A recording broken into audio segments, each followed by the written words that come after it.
अध्ययन। मैं पहले बता चुका हूँ कि भारत के बारे में तो हमने भाई पूरी बुक में पढ़ ही लिया, तो भारत के बारे में अब जो है हम नहीं पढ़ने वाले हैं इस चैप्टर में। आपको भारत के बारे में तो हमें पता ही है सब कुछ। हम यहाँ पे जो पढ़ने वाले हैं बेसिकली चीन और पाकिस्तान के बारे में पढ़ने वाले हैं। सबसे पहले हम चीन के बारे में पढ़ेंगे और फिर जो है हम पाकिस्तान के बारे में पढ़ेंगे कि भाई चीन क्या था और अब क्या से क्या हो गया देखते देखते। तो सबसे पहले हम बात करते हैं चीन की रणनीतियों के बारे में। सबसे पहले आपको ध्यान रखना है कि चीन की जो स्थापना है वो कब हुई है, 1949 में हुई है। ठीक है, हम कब आज़ाद हुए थे?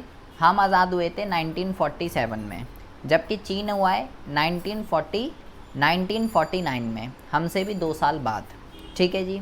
अच्छा जी, चीन के अंदर क्या है, जब हम आज़ाद हुए थे तो हमने तो भाई आज़ाद होने के बाद 3 तरीके की अर्थव्यवस्थाएं होती हैं। पहली जो होती है उसको कहते हैं पूंजीवाद, दूसरी होती है समाजवाद और तीसरी होती है मिश्रित अर्थव्यवस्था। हमने तो आज़ाद होने के बाद मिश्रित अर्थव्यवस्था को अपनाया था, जिसके अंदर निजी क्षेत्र और सरकारी क्षेत्र दोनों होते हैं। लेकिन चीन ने ऐसा नहीं करा। चीन ने ना तो पूंजीवाद को अपनाया ना मिश्रित को अपनाया। चीन ने कह सकते हैं समाजवाद को अपनाया था।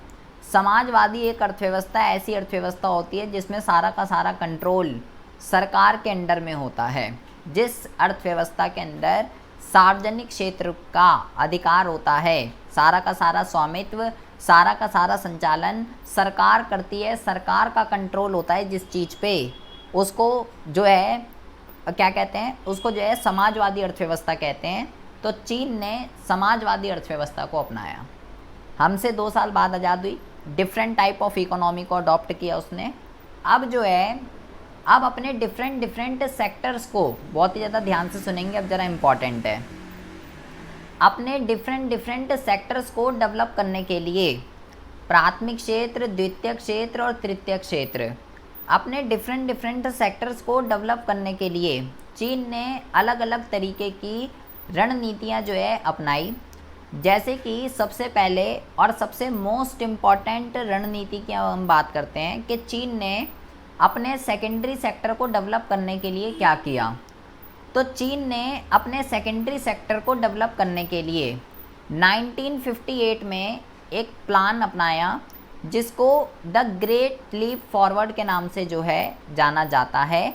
शॉर्ट में इसको GLF कहते हैं। बेटा ये बहुत ही इंपॉर्टेंट है, एग्ज़ाम के पॉइंट ऑफ व्यू से घोल कर पी जाइएगा, इसके ऊपर क्वेश्चन आना ही आना है। The great leap forward GLF ये क्या है? मैंने बोला कि चीन ने अपने सेकेंडरी सेक्टर को डेवलप करने के लिए, औद्योगिक क्षेत्र का विकास करने के लिए इसको अपनाया था। इस अभियान का जो मुद्दा है, जो ऑब्जेक्ट है वो क्या है? इसका ऑब्जेक्ट है कि भाई बड़े पैमाने पे देश का औद्योगिकरण करना। औद्योगिकरण का मतलब होता है ज़्यादा से ज़्यादा इंडस्ट्रीज़ को ओपन करना, औद्योगिकरण कहलाता है। तो चीन ने अपने सेकेंडरी सेक्टर की डेवलपमेंट करने के लिए द ग्रेट लीप फॉरवर्ड नामक अभियान की शुरुआत 1958 में करी थी, जिसका उद्देश्य अर्थव्यवस्था के अंदर ज़्यादा से ज़्यादा बड़े पैमाने पे उद्योगों की स्थापना करना था। इसके अंतर्गत लोगों को अपने घरों के आसपास उद्योग शुरू करने की प्रेरणा दी गई कि कैसे भी करके आप क्या कीजिए, कैसे भी करके छोटे हों बड़े हों, कैसे भी करके आप जो है ज़्यादा से ज़्यादा उद्योग लगाइए, अपने घर के आसपास लगाइए, घर के नियर बाय लगाइए, बड़े पैमाने पे स्टार्ट कीजिए, छोटे पैमाने पे स्टार्ट कीजिए, लघु उद्योग खोलिए या कुछ भी खोलिए। आप ज़्यादा से ज़्यादा अपने घर के आसपास कहीं पे भी उद्योगों की स्थापित कीजिए। इसके लिए लोगों को क्या किया गया? इसके लिए लोगों को जो है मोटिवेट किया गया, प्रेरणा दी गई कि भैया उद्योग बहुत ही ज़्यादा ज़रूरी है अगर हमें इस सेक्टर की डेवलपमेंट करनी है। तो GLF बेसिकली चीन ने अपने सेकेंडरी सेक्टर की डेवलपमेंट के लिए जिस अभियान को अपनाया था उसको द ग्रेट लीप फॉरवर्ड के नाम से जाना जाता है और इसका उद्देश्य है छोटे और बड़े पैमाने पे औद्योगिकरण करना, ज़्यादा से ज़्यादा उद्योगों की स्थापना करना। 1958 में इसको अडॉप्ट किया गया था। 3 नंबर का क्वेश्चन है, एग्ज़ाम में बहुत ही ज़्यादा आता है। इसके बारे में और भी हम बातें पढ़ेंगे सपोर्ट मटेरियल से, तो वहाँ पे हम देखेंगे इसके रिगार्डिंग और क्या है। दूसरा जो अभियान है इसको कहते हैं सन 1965 में महान सर्वहारा सांस्कृतिक क्रांति ये जो अभियान है इसको आरंभ किया गया। अब ये क्या दिक्कत है इसको समझिए। यहाँ पे इसके अंतर्गत छात्रों को और विशेषज्ञों को ग्रामीण क्षेत्रों में काम करने के लिए और अध्ययन करने के लिए भेजा गया। एक क्या नाम है, महान सर्वहारा सांस्कृतिक क्रांति। ये यहाँ पे जो है इसके अंदर पूछा गया है कि ये क्या होता है। तो आपको ये ध्यान रखना है, यहाँ पे स्टूडेंट्स को और विशेषज्ञों को, स्पेशलिस्ट को ग्रामीण क्षेत्रों में भेजा गया है कि अगर आपको काम को सीखना है, काम को करना है, किसी भी चीज़ की स्टडी करनी है तो आप रूरल एरिया में जाइए, क्योंकि रूरल एरिया के अंदर कई सारी प्रॉब्लम्स हैं जो रूरल एरिया फेस करता है। अगर आपको कुछ सीखना है, कुछ समझना है, तो ग्रामीण क्षेत्रों से अच्छा कोई एरिया नहीं है। आप जितना काम ग्रामीण क्षेत्रों में जाकर सीख सकते हो, जितनी स्टडी ग्रामीण क्षेत्रों में जाकर कर सकते हो, और कहीं भी नहीं कर सकते। अभी प्री बोर्ड में बेटा इसमें क्वेश्चन आया था, इसका प्रभाव लिखना था। महान लड़कों का था वो, शायद शाम का पेपर, महान सर्वहारा सांस्कृतिक क्रांति। तो पहले तो आपको ये पता होना चाहिए ये होता क्या है, ठीक है। द ग्रेट लीप फॉरवर्ड क्या होता है ये आपको पता होना चाहिए। महान सर्वहारा सांस्कृतिक क्रांति क्या होती है ये पता होना चाहिए। तीसरा, एक और वर्ड आपको ध्यान रखना है, ये भी बेटा बहुत टाइम से नहीं आ रहा है, अब इसके आने के चांस बहुत ही ज़्यादा हैं, क्योंकि अभी एग्ज़ाम में द ग्रेट लीप फॉरवर्ड और महान सर्वहारा आ चुका है। किम्यून पद्धति आपसे पूछ सकता है कि किम्यून पद्धति क्या होती है। ये आ नहीं रहा है, दो साल हो गए हैं इसको, 2-3 साल से। तो किम्यून पद्धति एक ऐसा सिस्टम होता है जिसमें क्या होता है, कृषि से रिलेटेड है किम्यून पद्धति। ग्रामीण क्षेत्र में किम्यून पद्धति से खेती प्रारंभ की गई। इसके अंतर्गत लोगों को सामूहिक रूप से खेती करने के लोग क्या करते थे, लोग जो है सामूहिक रूप से खेती करते थे। मतलब कि अगर कोई आपसे पूछ ले 2 नंबर में कि भाई किम्यून पद्धति क्या होती है बताइए, तो आपको ये लिखना है कि किम्यून पद्धति एक ऐसा सिस्टम होता है जिसके अंदर किसान क्या करता है, जिसके अंदर किसान जो है सामूहिक रूप से खेती करता है, मिलजुल के खेती करता है। मिलजुल के खेती करना या सामूहिक रूप से खेती करना, इस प्रोसेस को, इस सिस्टम को जो है किम्यून पद्धति के नाम से जाना जाता है। तो चीन ने अपने प्राथमिक क्षेत्र की डेवलपमेंट के लिए जिस सिस्टम, जिस प्रोसेस को अडॉप्ट किया था उसको भाई किम्यून पद्धति कहते हैं। प्राथमिक के लिए किम्यून पद्धति, सेकेंडरी के लिए द ग्रेट लीप फॉरवर्ड। ध्यान रखिएगा, इम्पॉर्टेंट है, आ सकता है एग्ज़ाम में, ठीक है। आ नहीं रहा है 2 सालों से, द ग्रेट लीप फॉरवर्ड, और यही आ जा रहा है बार बार। अब आता है तीसरा जो है, इसको कहते हैं दोहरी कीमत निर्धारण पद्धति। अब ये क्या दिक्कत होती है, दोहरी कीमत निर्धारण पद्धति कह रहा है सुधार प्रक्रिया में दोहरी कीमत निर्धारण पद्धति लागू की गई। इसका क्या मतलब हुआ, दोहरी का मतलब हो गया 2, मतलब कि यहाँ पे जो है 2 कीमतें चलेंगी। दोहरी कीमत का मतलब 2 कीमतें। इसका अर्थ है कि कीमत के निर्धारण 2 तरीके से किया जाता था। किसानों और औद्योगिक इकाइयों से ये उपेक्षा की जाती थी कि वे सरकार द्वारा निर्धारित मात्राएं खरीदेंगे और बेचेंगे, और शेष वस्तुएं बाजार कीमतों पर खरीदेंगे और बेचेंगे। मतलब कि जैसे मान लीजिए किसी प्रोड्यूसर ने 500 क्वांटिटी उगाई, ठीक है, तो सरकार ने क्या कर रखा था, यहाँ पे सरकार ने एक लिमिट फिक्स कर रखी थी कि भाई जितनी भी प्रोडक्शन होगी उसमें से मान लीजिए 300 क्वांटिटी, इतनी क्वांटिटी जो है वो तो इस प्राइस पे बिकेगी, मैं जो तय करूँगी, और बाकी की जो क्वांटिटी है वो आप जिस प्राइस पे बेचना चाहो उस प्राइस पे बेच सकते हो। तो यहाँ पे 2 प्राइस चल रहे हैं। एक प्राइस जो चल रहा है वो सरकार ने डिसाइड कर रखा है कि इतनी क्वांटिटी, मैं जो प्राइस सेट कर रही हूँ इतनी क्वांटिटी तो मेरे बताए गए प्राइस पे बिकेगी, और बाकी उससे ऊपर जितना भी एक्सेस में होगा वो आप मार्केट प्राइस पे जो है बेच सकते हो। तो इसलिए इसको दोहरी कीमत पद्धति कहते हैं, क्योंकि यहाँ पे 2 प्राइस चल रहे हैं। कुछ क्वांटिटी फिक्स है जो सरकार द्वारा निर्धारित कीमत पे बिक रही है, और कुछ क्वांटिटी बाजार की कीमतों पे बिक रही है। एक सरकार की कीमत है और एक बाजार की कीमत है। इसी सिस्टम को दोहरी कीमत निर्धारण पद्धति कहते हैं। लेकिन भारत में बेटा ऐसा नहीं होता। आपने 2 वर्ड पढ़े होंगे व्यष्टि अर्थशास्त्र के अंदर भी, एक होती है उच्चतम कीमत, एक होती है न्यूनतम कीमत। ये 2 वर्ड आपने पढ़े थे। तो उच्चतम कीमत और न्यूनतम, जैसे सबसे पहले हम बात करते हैं उच्चतम, एक बात करते हैं हम न्यूनतम कीमत की। न्यूनतम कीमत क्या होती है? न्यूनतम कीमत वो कीमत होती है जिसमें सरकार जो एग्रीकल्चर प्रोडक्ट्स होते हैं उसकी जो कीमत होती है वो संतुलन कीमत से ऊपर डिसाइड कर देती है, जिसमें सरकार किसानों को ये कहती है कि भाई आप अपनी जो फसल है ना इस प्राइस से नीचे नहीं बेच सकते, इस प्राइस से नीचे नहीं बेच सकते। सारी की सारी फसल हमारे यहाँ सारी की सारी की बात चल रही है, लेकिन यहाँ पे क्या हो रहा है, यहाँ पे सरकार ने 2 प्राइस कर रखे हैं।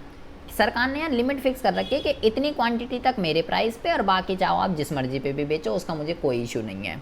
तो इसलिए यहाँ पे 2 प्राइस चल रहे हैं, या दोहरी कीमत पद्धति चलती है। हमारे यहाँ दोहरी नहीं चलती, हमारे यहाँ एकल ही चलती है।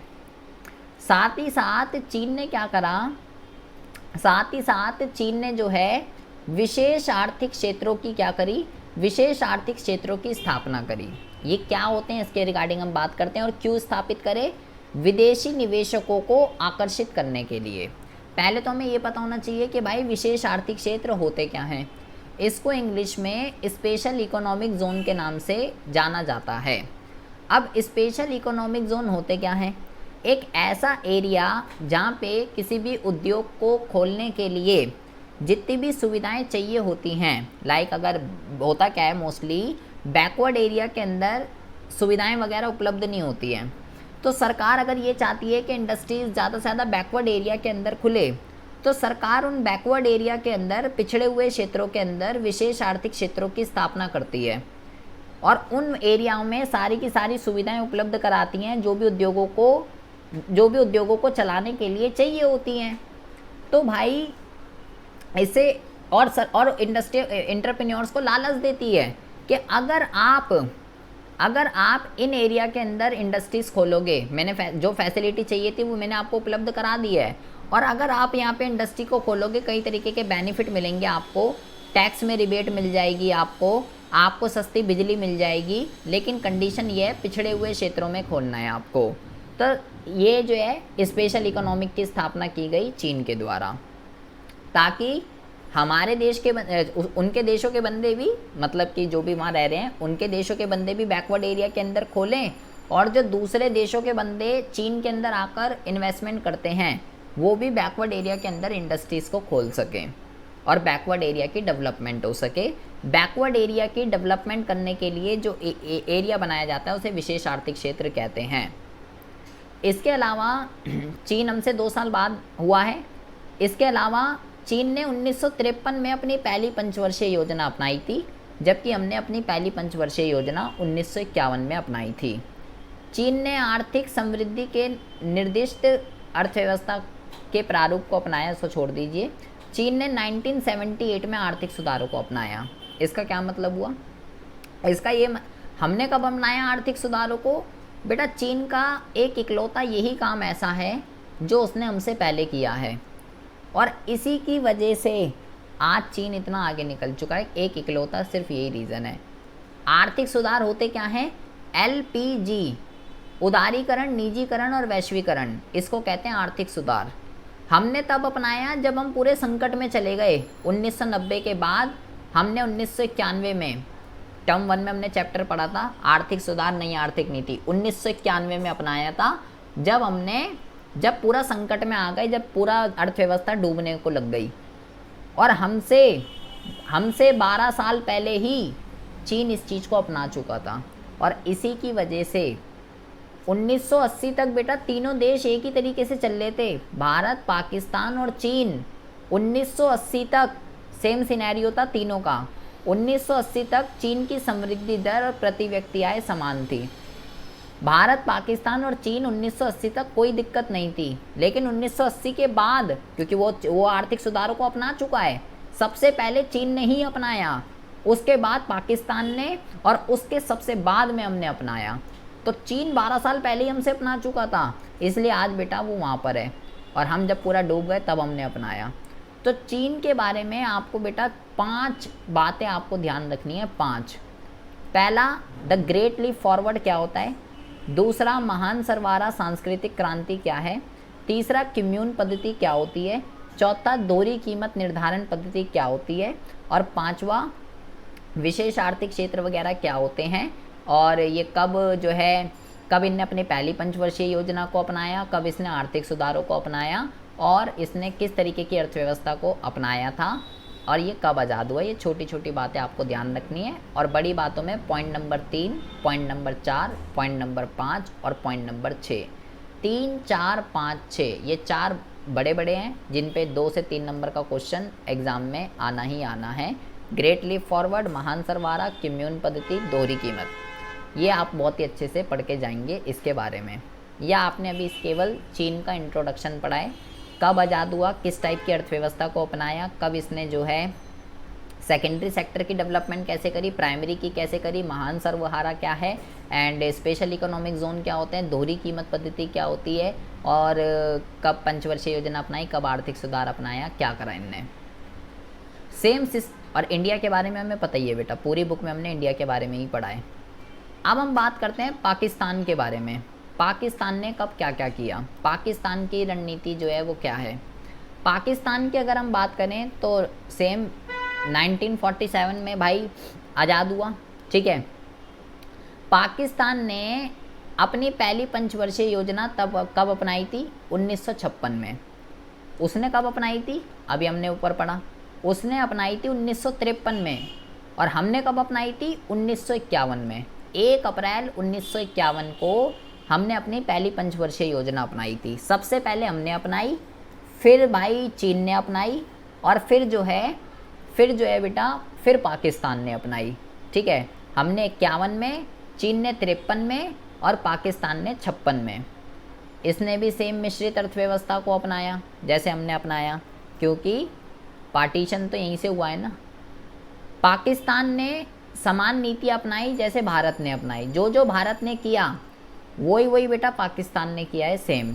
जैसे कि हमने आयातों पर नियंत्रण कर रखा था, हमने 1990 तक बेटा आपने टर्म 1 के अंदर चैप्टर पढ़ा होगा, हमने आयात प्रतिस्थापन की नीति को अपना रखा था कि दूसरे देशों से आयात नहीं करेंगे, खुद करेंगे जो करना है। इसने भी वही किया था। हमने सार्वजनिक क्षेत्र को सारा का सारा कंट्रोल दे रखा था, निजी क्षेत्र पे कई सारे प्रतिबंध लगा रखे थे, उसने भी वही कर रखा था। तो जैसा जैसा भारत कर रहा था वैसा ही पाकिस्तान भी कर रहा था। पाकिस्तान ने बस हमसे 2 साल पहले ही, 3 साल पहले मान लीजिए, आर्थिक सुधारों को अपना लिया था। उदारीकरण, निजीकरण, वैश्वीकरण। सबसे पहले चीन ने 78 में, उसके बाद पाकिस्तान ने 1988 में, 10 साल बाद, चीन के 10 साल बाद, और इसके 2 साल बाद 1991 में हमने अपनाया था। बेटा ये सारा डेटा आपको ध्यान से समझना है। क्वेश्चन में पता चला क्रोनोलॉजिकल ऑर्डर में लगाने के लिए आ गया कि ले भाई लगा, पहले किसने किसने क्या क्या करा, तो ऐसा भी क्वेश्चन एग्जाम में आ सकता है। क्रोनोलॉजिकल ऑर्डर में लगाने के लिए कुछ भी आ सकता है, ठीक है। आर्थिक सुधार आ सकते हैं, पंचवर्षीय योजनाएं आ सकती हैं, कौन कब आज़ाद हुआ है, कुछ भी आ सकता है ऑर्डर में लगाने के लिए। तो ये सब डेटा आपको पता होना चाहिए।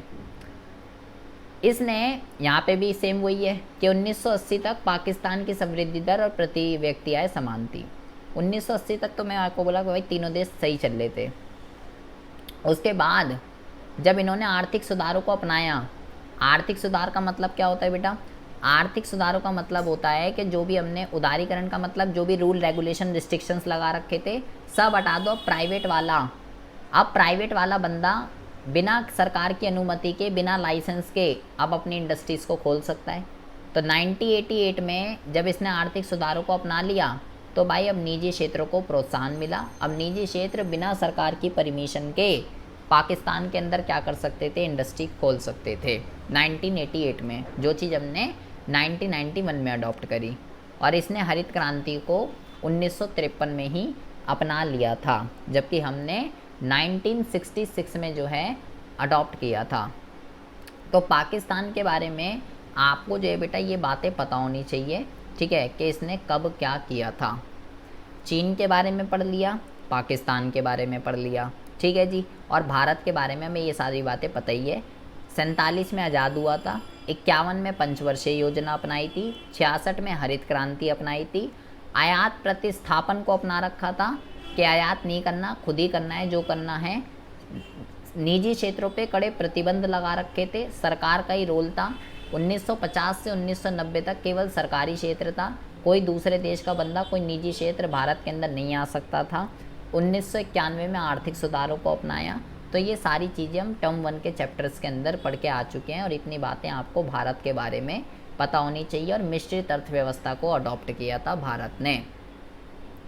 भारत के बारे में पता चल गया, पाकिस्तान के बारे में पता चल गया और चीन के बारे में पता चल गया। अब इसके अंदर जो क्वेश्चन आता है एग्ज़ाम में, इन तीनों का कंपैरिजन आता है बेटा, तीनों का कंपैरिजन 3 बेसिस पे आता है। पहला जो बेसिस है इसका ये है डेमोग्राफिक प्रोफाइल। दूसरा जो इसका बेसिस है वो भी हम नीचे पढ़ेंगे। पहले हम डेमोग्राफिक की बात करते हैं।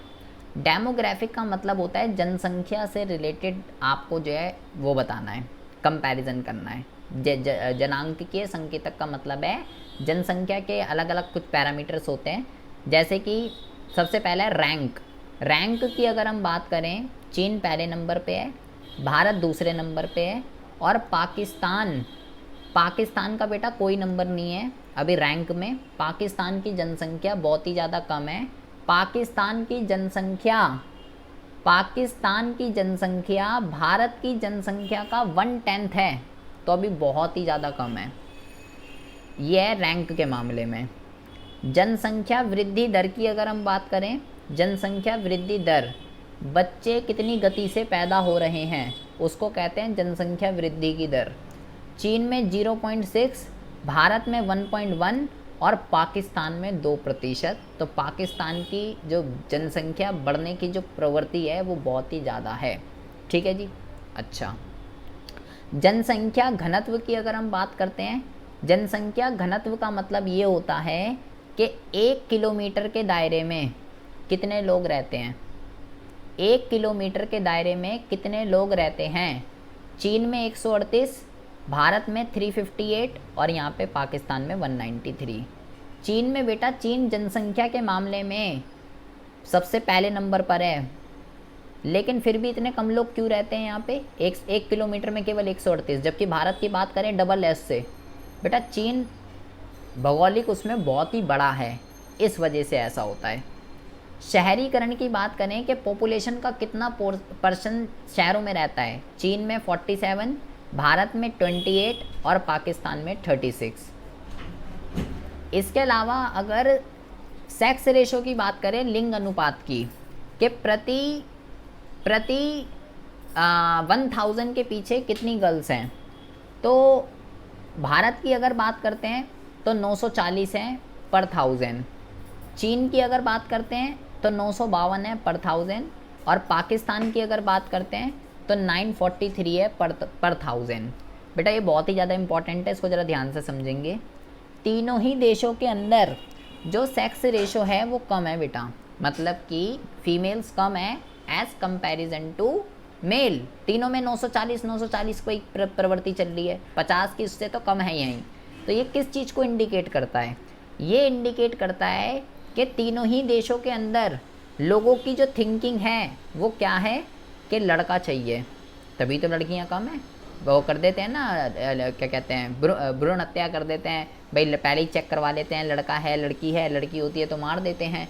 तो तीनों ही देशों में लोगों की मेंटालिटी, लोगों की थिंकिंग ये है कि लड़का हमारे वंश को आगे बढ़ाएगा, इसलिए लड़का ही चाहिए। भाई लड़का लोगों को क्यों चाहिए होता है, लड़का लोगों को क्योंकि लोगों की थिंकिंग होती है कि लड़का हमारे वंश को आगे बढ़ाएगा, इस वजह से। तो तीनों ही कंट्री के अंदर लोगों की थिंकिंग ये है, इस वजह से यहाँ पे तीनों ही कंट्री के अंदर लिंग अनुपात क्या है, कम है। इसके अलावा आपको बेटा ये ध्यान रखना है कि चीन ने, ये बेटा बहुत ही इम्पॉर्टेंट है, 1979 में 1 चाइल्ड पॉलिसी को अडॉप्ट किया था कि एक बच्चे से ज़्यादा आप जो है पैदा नहीं कर सकते हो। 1 चाइल्ड पॉलिसी 1979 में। बेटा चीन ने 3 चीज़ें करी हैं जो इसकी सबसे ज़्यादा इम्पॉर्टेंट हैं। 1 child policy, the great leap forward और महान सरवारा सांस्कृतिक कार्यक्रम। ये तीनों के बारे में आपको बेसिक तो पता ही होना चाहिए। ग्रेट लीप फॉरवर्ड और महान सरवारा के बारे में पीछे हम पढ़ चुके हैं, 2 से 3 नंबर का क्वेश्चन आता है, लेकिन उसके प्रभाव वगैरह भी आते हैं, ठीक है। तो इन तीनों के ऊपर वन चाइल्ड पॉलिसी क्या होती है, इसके प्रभाव आ गए थे एग्जाम में, इसके प्रभाव आए थे वन चाइल्ड पॉलिसी के, शायद लड़कियों का पेपर था वो। तो इसके ऊपर मैं अब अगली कक्षा में इसके प्रभाव वगैरह जो भी इस पे टाइप पे क्वेश्चन बनता है उस पर हम बात करने वाले हैं। तो ये यहाँ पे हमने जितनी भी चीज़ें पढ़ी है बेटा ये सब पॉपुलेशन के ऊपर है। आप देख लीजिए पॉपुलेशन के मामले में पॉपुलेशन कितनी रेट से बढ़ रही है, एक दायरे में कितने लोग रहते हैं, गांव में कितने रहते हैं, शहरों में कितने रहते हैं, सेक्स रेशो क्या है। तो ये सब इसको इसलिए डेमोग्राफिक प्रोफाइल कहते हैं क्योंकि ये जनसंख्या के मामले में है। अब हम बात करते हैं दूसरा पैरामीटर जिस पे हमें इनका कंपैरिजन करना है। दूसरा जो पैरामीटर है वो है जीडीपी और क्षेत्रक, किस कंट्री की जीडीपी कितनी है, ठीक है, और किसका कहाँ से कितना पोर्शन आता है। औसतन जीडीपी की बात करते हैं तो भाई चीन की इस रेट से, भारत की इस रेट से और पाकिस्तान की इस रेट से ये कह सकते हो बढ़ती है, जिसमें से कृषि में जनसंख्या का चीन में 37% लोग लगे हुए हैं, भारत में 56% लोग और पाकिस्तान में 45% लोग एग्रीकल्चर सेक्टर में लगे हुए हैं। जनसंख्या लिखा हुआ है बेटा, जनसंख्या का कितना पोर्शन कृषि में लगा हुआ है तीनों कंट्री में। और यहाँ पे मैंने लिखा हुआ है कि जीडीपी के अंदर जो जीडीपी है जिस भी कंट्री की उसमें कृषि का योगदान कितना है अलग अलग कंट्री के अंदर, इसमें 9%, इसमें इतना और इसमें इतना। वहीं अगर हम सेवा क्षेत्र की बात करते हैं, सर्विस सेक्टर की, सर्विस सेक्टर में जनसंख्या का कितना % काम कर रहे हैं लोग, 37% इधर, इसका इधर और इसका इधर। और अगर हम जीडीपी की बात करते हैं, किस कंट्री की जीडीपी कितनी है, 2013 का आंकड़ा है ये, ठीक है। पाकिस्तान इसकी जो है बेटा 9.24 टीडी का मतलब है ट्रिलियन डॉलर, ठीक है, 9.24। एंड भारत की अगर बात करें 1.87 ट्रिलियन डॉलर, और ये ट्रिलियन डॉलर से कम होता है, इसको देख लीजिएगा क्या कहते हैं, इसके मैं फुल फॉर्म भूल गया, 2-3। अभी ऐसा मत सोचना कि पाकिस्तान की सबसे ज़्यादा हो गई है, ठीक है, ये कम होता है, इसको क्या विलियम अमेरिकन ऐसा कुछ कहते हैं इसको शायद। तो देख लीजिएगा ये सबसे पहले चीन है, उसके बाद भारत है, फिर पाकिस्तान है जीडीपी के मामले में। तो भाई ये है जीडीपी। अब आते हैं तीसरे इंडिकेटर। तीसरा जो इंडिकेटर है इसको कहते हैं बेटा मानव विकास संकेतक, HDI। HDI क्या होता है, HDI किसी भी देश के लोगों की, ये कह सकते हो क्वालिटी ऑफ लाइफ को बताता है। इसके अंदर कई सारी चीज़ें होती है जिसके बेस पे ये बनाया जाता है। इसमें क्या होता है बेटा, बहुत ही ज़्यादा ध्यान से सुनेंगे, इस पर शॉर्ट नोट आ सकता है कि HDI क्या होता है। ये एक तरीके का इंडिकेटर है, कई सारे पैरामीटर के बेस पे ये बनता है। ये लोगों की क्वालिटी ऑफ लाइफ को मेज़र करता है। इसमें क्या होता है, 0 से लेके 1 तक कंट्री को नंबर दिया जाता है।